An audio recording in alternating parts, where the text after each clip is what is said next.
How should you defend against a high loop? Alright, let's take the backhand block as an example. First, I'll show everyone. Two major mistakes many amateurs often make when blocking high loops. First one. This is the first Everyone, kind. look, This. See that? Blocking a ball like Whether this, it lands on the table or not, doesn't mean because much. your blocks are all very slow. No spin, semi-high balls. The opponent will smash it in one with a hit. bit more For this spin. kind of ball, basically once you touch it, the ball will easily fly This is off. the first The kind. second kind of defense The second kind relies on closing the racket angle. Right? Many friends know the opponent's loop is spinny, right? When we block a high loop, it easily goes out of bounds. So they will definitely think, How can I suppress the arc and keep it low? But many friends, in the process of suppressing run the arc, into a faulty issue. they rely on closing their racket, closing their blade to suppress this arc. Let me show everyone. They press down like this. See? They just press down this like situation, this. Why? Look, several balls I press directly onto my own Secondly, side. when I suppress this ball, I use the racket face to press Once I close the racket face too heavily, the racket is on top, the ball is below. During the blocking process, I must be contacting the top part of the ball, right? The more I close the racket, the more I contact the top of the ball. The easier it is to generate topspin friction, right? Rubbing the top of the ball generates top friction. The spin on the ball, the opponent is a combined force from their legs, waist, hips, fingers, and wrist, creating a super strong topspin. If we want to rely solely on our wrist the racket and angle, suppress the opponent's that is spin, completely impossible. Furthermore, you create a slight topspin yourself, which results in this situation. As soon as you rub it, The ball flies off. When we are defending against a high loop, what must we first learn to use to defend? First, learn to use your center of gravity to defend. Learn to use your center Because of gravity many high to loops block. come with a relatively high arc. Many friends, when blocking high like to loops, stand up tall to block it. you see, puffing up their This chest way, to block. You cannot suppress the arc. To suppress the arc First, learn to press your center of gravity down. Everyone look at my body's center of gravity. Body's center of I am gravity. in a state of pressing down on it. See, friends? Center of gravity presses Center down. of gravity presses, see? Center of gravity Look. presses. Center of gravity presses. You must first learn to use your weight because to the suppress greatest the source arc of power in the whole is our body. body. Our center of gravity. As long as our body's center of is in a gravity state of pressing down, then naturally, at the very least, this ball fly up won't. towards the sky. Everyone see? Actively press it down, right? Actively press it down. Look, actively press it down. including the forehand, everyone observe my center I am of absolutely gravity. not standing up and lifting. I am pressing downwards. Look. Center of gravity presses down. Center of gravity presses Another down. one, Everyone look again. Center of gravity Center presses of gravity down. presses down. Okay, this is the Everyone, first point. You should observe again. During my blocking process, you should have also noticed I am not using an extremely closed racket angle to suppress the ball's arc. Firstly, after pressing down with my body. Secondly, what do I use to press? Secondly, I use my arm to press it down. Why? Friends, when we are defending against the opponent's high loop, and we want to passively block this ball everyone must understand that. In this defensive state, this is a hit solid contact. There must be a hitting component. It is not relying on friction to rub it over. The spinnier the opponent's loop, the more we need to hit it Everyone, solidly. As soon as you close the racket, there's friction. The ball flies You must off actively easily, hit right? this ball solidly. Since we need to hit this ball, our racket angle needs to be in a relatively upright state. Only then can we hit the back of the ball, right?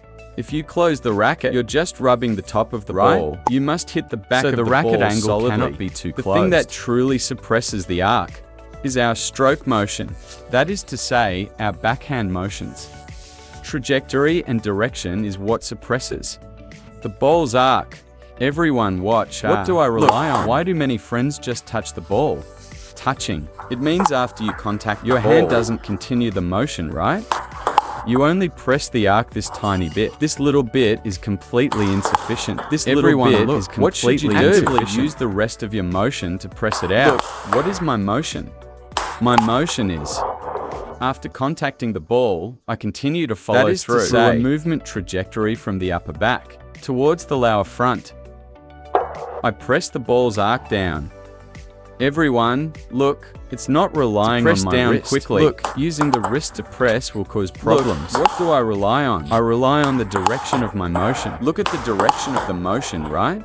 This kind of ball needs to be guided out. After contacting the ball, your continues forward and downward. This way. The ball you block over has a bit of a floating effect. Come, let me show everyone again. See? After touching the ball, I continue to press forward and downward. Pressing forward. So when we defend against a high loop, everyone remember, 3 points. First one, right? Use your center of gravity to press down. Center of gravity presses forward. Our starting height for the block is relatively high. The overall motion is a pressing stroke. From the upper back to the lower front. It's definitely not from low to high. Many friends say backhand. When normally playing a backhand counter drive, it goes like this, right? Going from low to high, right? A process from low to high. So many friends understand defense as what? A miniaturized backhand drive motion. Then it becomes like this. Doing this, you definitely won't be able to block it. You must be bold enough to press your motion outward. This action is crucial. Look, you must press it out. Press it out. Look at the center of gravity. Leading our hand to press forward and downward together. Right? Press and guide it out. Forehand is the same. Look, if I only ensure this small contact. What is this kind of ball? It's just touched over. Just dead blocked over. A dead blocked ball is a semi-high ball. But if you were my opponent and I block a ball like this to you, do you think it's effective? Wouldn't you smash me, right? So how should we defend? Also use the center of gravity. The center of gravity leads the arms downward direction. Center of gravity presses down. This hand also goes from high to low forward, right? From high to low forward. From high to low forward. If I don't continue forward and downward, that's called a passive block. That's called a touch. You need to guide it out. This is guiding it out.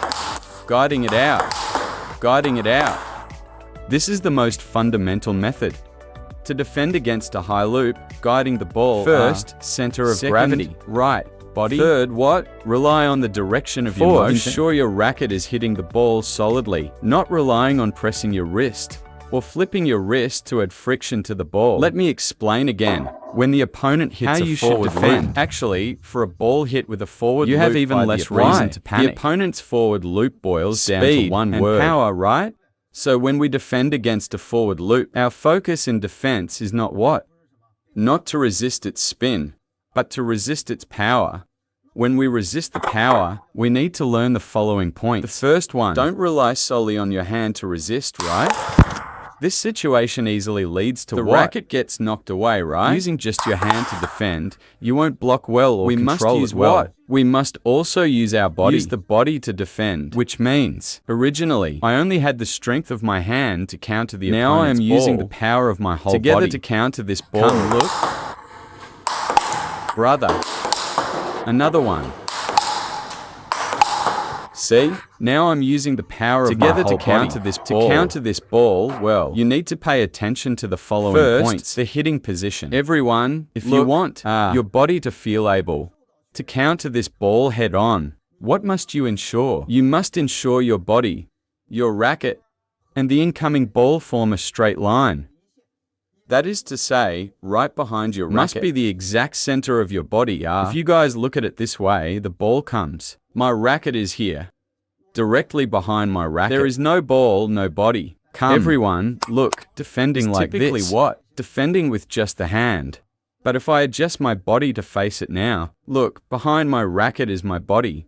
Then when I block, I can feel that I am using my body to defend against this ball. See? This is the backhand block. You must use your body to block this ball, instead of just using your hand alone to block it. Next is what? When everyone is defending, since the power the opponent loops over is generated by their legs, fingers, forearm, a combined force of the whole body, right? Actually, when we block, we must also be able to feel our legs, abdomen, including our elbow joint, upper arm and forearm all exerting force at the same time. What? When we attack and apply our legs, power, right?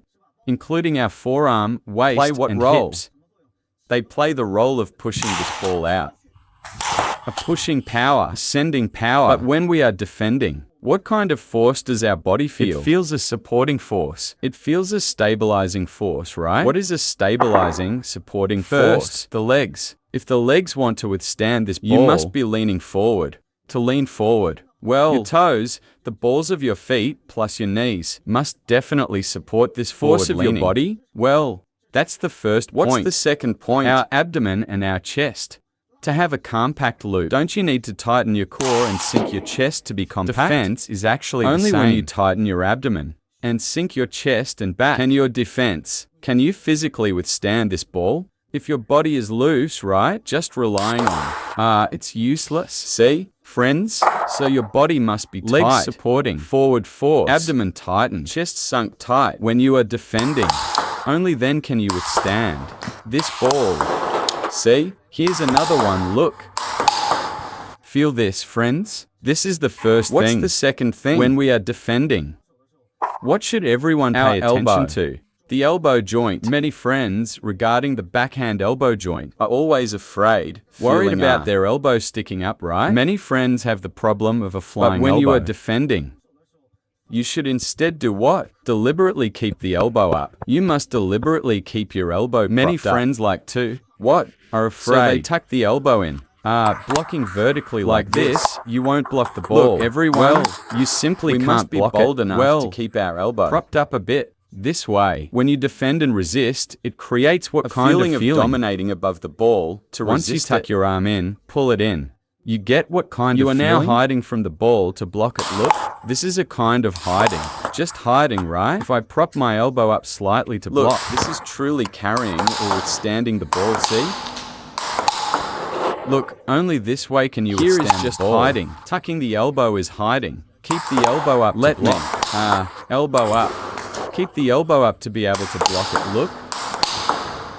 See, friends, therefore, everyone must pay attention to your elbow joint. When defending, never tuck it in. The more you tuck it, it's like, what? The narrower you make your body, tuck, the harder it is to defend. The wider your stance, and the wider you keep your arms, the easier it is to defend. Whether defending against a high loop or defending against a forward loop, you always need an active propping up of the arms. Keep the body frame wide. This way, the lower your stance is, right, the more you can withstand the ball, the narrower you stand, but you guys can think of it this way, right? For example, if you put your 2 feet together from the side like this, I definitely won't be able to stand steady. If I stand like this, you try pushing me. I will definitely be able to hold my ground. Just down below, lower body and upper body, the wider you stand, the easier to defend. Pen hold, it's the same. You must be bold enough to frame wider. I'll use the traditional push block to show everyone. I haven't practiced pen hold for a single day. As long as you master this technique, look, it can still defend very well. Reverse pen hold backhand RPB is the same. Look, right? Prop it up. Prop it up to defend. Look. Right? Did everyone see? Just this feeling. Just this feeling. Therefore, everyone must make sure the width of your entire body should probably be slightly wider than when you normally play. A little bit wider. As for the forehand defending this forward loop, it's actually the same principle. But the only difference lies in what? Because the hitting positions for forehand and backhand are different. You want the ball, racket, and person to form a straight line. The 3 points forming a line is directly in front. But when the forehand is defending this forward loop, including high loops, our blocking point is where? It's on the forehand side, front right, diagonally right. Because we can't possibly defend like this, right? How could we defend this ball like this? You won't defend well like this. It must be in the front right. Front right, look, right? Come, 1, 2, 3, look. Right? It's also in the front, absolutely right? Cannot be directly in front. So when you guys go to defend, whether defending with forehand or backhand against the opponent's forward loop, you need to find what kind of feeling? Just like police officers or people in ancient times. Holding a shield. The opponent holds a spear to thrust at you. Hold this sword, hold a shield to withstand it. That kind of feeling. You must feel like you are using your entire body rather than just using your hand to resist someone. Because your opponent's power is the power of their whole body. When we defend and resist, we also need the power of our whole body to counter them. This is a key point in defense, which is why many friends' defense is always poor. Because you'll find that if you use your hand to never block it, you will get more and more afraid as you play. So when they hit a forward loop, you subconsciously start to dodge away. Once you dodge and expose your body position like this, then it's ruined. Therefore, when the opponent's ball comes, what should we do? To the end. The more power they use, actually, as long as we can hold our ground, the easier it is to borrow their power and defend.